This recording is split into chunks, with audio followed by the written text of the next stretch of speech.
do you plan your books out ahead of time? Are you plotting and here's how the series is going to be for the arc, or is it just one book at a time, see how it goes?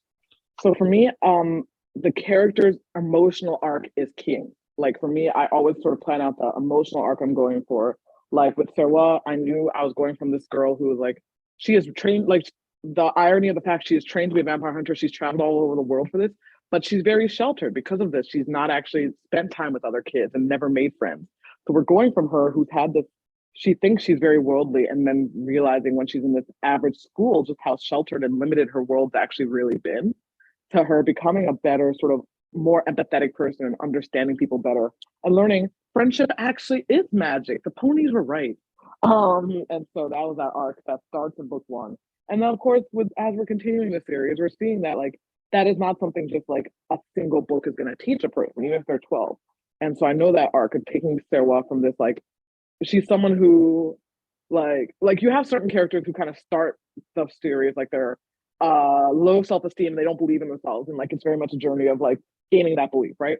So Sarah, I was starting with someone who believes herself very strongly, believes in her mission, and it's what it's like to have that belief challenged when you're coming from such a strong core like value moral system that is then challenged.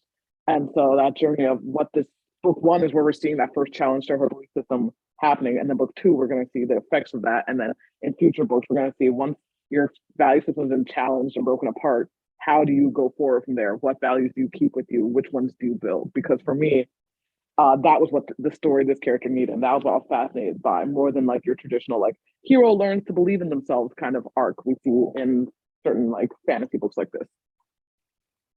So do you tend start with character, find out what's the character's arc, and then worry about the plot and the action and all the stuff that's got to be moved in place? It kind of depends for me because with Serwat, it actually like it started with the Ajay actually. It started with the vampire because I've discovered this creature when I was researching for my YA series, and I could not fit in my first series, but I love the idea of this mind controlling vampire Firefly so much. I was like, I want to write about that one day. So when it came time to start, how I ended up with Rick Riordan Presents was in the ye old days of 2019.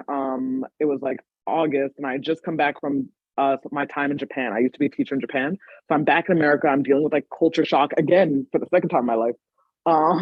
There back in America. And my agent emailed me like, hey, I'm talking to this editor. She's looking for pitches if you want to pitch or something. I'm like, oh yeah, sure, why not? Who's the editor? She's like, Stephanie Lurie at Rick Riordan Presents. And I'm like, Rick Riordan Presents, because I was an OG Percy Jackson fan. Love, love, love that series. And I had never written middle grade before, but I'm like, if I have a chance to pitch Steph and like Rick, I'm gonna take it. So the vampires came first. And the first pitch I had was actually more National Treasure, like treasure hunting, because I'm a big fan of National Treasure. I love that movie. Very silly and I adore it.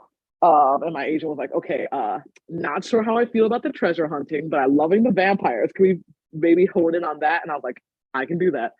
And so from there, I'm like, okay, vampires. The center of the story is the vampires. Who then is the most best character to like hone in on this? And I realized it would be someone who is aware these vampires are real and who lives with this and is trying to deal with it. And then Serwa came from that. And so once I had her, though, like this character who's in opposition to these vampires, then the world and the story came around her.